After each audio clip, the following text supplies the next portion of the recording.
Emily, welcome to my channel. I make homeschooling, home education videos with my 7-year-old daughter Rosie. Start of a brand new week. It's Monday morning. We had slightly bit of a lie-in this morning, but we're meeting up with some friends, so we'll probably end up doing some history. We'll probably end up at a castle. Storytime Museum in town does a bit of World War II, where they'll go in and have a look at all the trays and drawers and stuff like that. And I tend to find the older Rosie gets, she tends to look at different things each time, so she learns something different every time she goes. But whilst I've been packing our picnic lunch, and I'm going to have a quick practice before I go out because I'm learning the drums,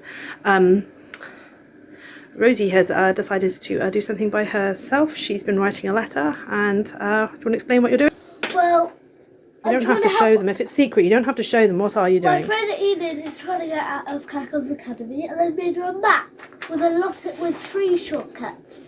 Okay, so she's doing her spelling, she's doing her writing, hopefully she's practicing her little letters, and she's also coordinating because she's trying to write a map out of Casper's Academy. That's a really good map. Well done. Yeah, but Miss Drills, she's... Okay, maybe you could put some obstacles in there. What's she got to pass? Maybe the shortcuts could have a risk factor, though. It's a shortcut, but she has to pass like a ghost or a spell or a wizard. Maybe you could put some challenges in as well. Yeah? Make it like kind of like a game. I think I'll warn... Then maybe we can make some squares after and we'll turn it into a board game. I'll warn her. I'll warn her in my next letter. Okay, excellent. The beauty of home ed, though, she starts something off and then it develops, and then we can go. Challenges. We can kind of like make it into something else and keep it going and whatnot. So yeah, I'm going to get on because otherwise we're going to run out of time to do things. But we'll show you what we get up to later.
We've decided to come to Garunant after a friend recommended it yesterday.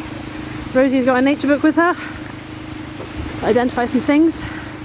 Yeah, we can find a nice rock. My hands are cold, so I'm not going to film an awful lot, but we're following a stream at the moment down there.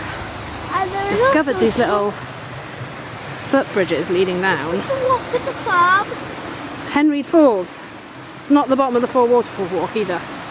Mum! So Scoidair is like different. Wow. Mum, which kind of walk was the one with the elf? This is pretty. How lush is that sound? I've probably taken the skin off. I'm going to have to take the sound out for anyone I send this to, because all they're going to hear is Rosie whinging. Whinging, whinging, whinging. It's really, really pretty here. We're not doing this walk. We're just coming up to see this bridge and this waterfall. Rosie was careless with herself, fell over and cut her hand. Well, she hasn't cut her hand, she's just fallen on it. But, ooh, that.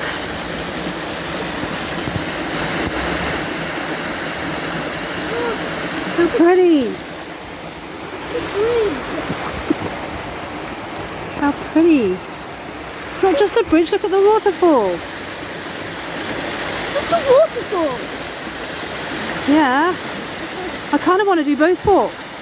No. Let's go do the red one first. We're in a beautiful bit of the walk with the forest around us. Rosie wants to pretend we're in Lothlorien and we're hobbits. What are those things on the trees then? What are the things on the trees? Branches. No, those are orange and green things. Well, some of it's moss, some of it's lichen, and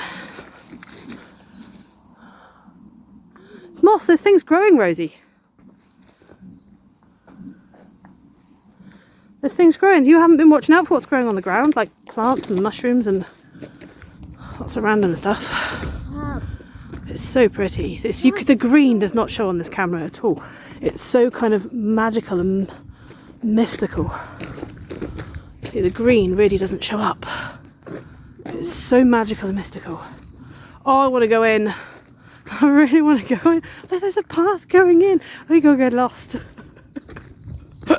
I really want to go in. Babby, look at those trees. No. They're magnificent. Get off my arm. Go in. And that sun coming through. So pretty. Rosie is all the way down there on a log because I wanted to see where this path went with this stunning view. She didn't want to walk. But we can shout to each other and it echoes in the trees and we can hear each other. So all I can hear is mum, mum, mum, mum, woo, woo, woo. She's just shouting down there. So yeah, oh, it's so pretty.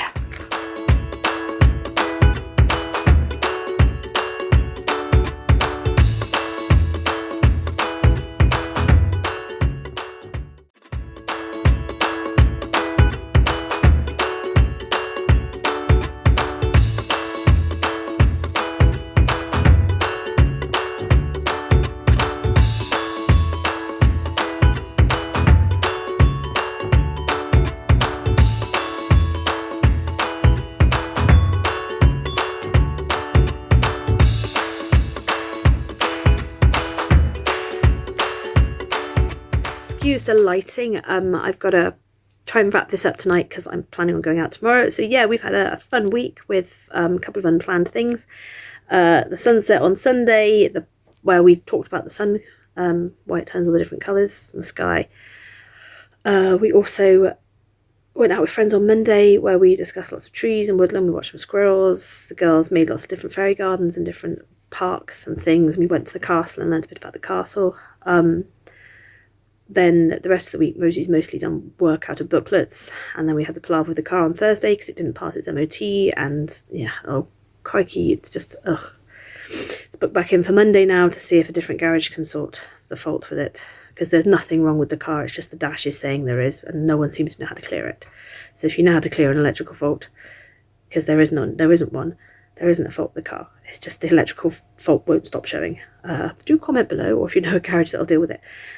So yeah, tomorrow I've joined a Facebook walking group, an adventure walking group, where we're all going to go and meet near Margam, and we're going to go for a walk, I think, somewhere where I've wanted to go for a while, but it was a bit far to drive Rosie round, and I was too scared to go on my own. So I'm hopefully going to go make some new friends tomorrow. I've already exchanged numbers with one lady on there, and she seems lovely enough. We were both like, should we take packed lunches? Are there going to be toilets before we leave? We both seem to have the same concerns, and yeah. So I think we're going to get on fine. So I've got at least one friend before I go. So yeah, I'm looking forward to that. And then next week is mostly going to be prep for Iceland. We've started packing, but Rosie doesn't have that many long sleeve tops. So yeah, she might have to still wear them until Thursday and then do a quick wash before we go. I don't actually have that many long sleeve tops, but I can make do. So yeah, we're definitely proper prepping now because it's next Sunday we go. So yeah, that'll be fun. I'm not guaranteeing we'll film there or do anything there because I really want to enjoy myself and be in the moment. I'm sure I will take some pictures, but I don't want to constantly be on my phone, so we'll try and share the experience with you guys. But I'm not sure how much we'll actually get recorded, just because, yeah, I actually want to be present. It's harder when you're on this thing. So yeah, this coming week's mostly prep, and then we're off. So yeah, we'll show you what we get up to this week and prepping for it, and the snacks that we're trying to shove in little crevices of our bags, because apparently it's expensive for food over there. So we're trying to take as much as we can, sneak into our cases as possible. And I've got to hope Rosie doesn't eat it all, because her cases are in her room at the moment. I have to hope Rosie doesn't eat all her food before we even leave, just in the night as midnight snacks over the next week. So I might regret helping her pack some of her stuff already. Yeah, so anyway, we'll wrap it up for today, and catch up with you guys next week. For now, it's ta-ta from me and ta-ta from the Rosie Bear.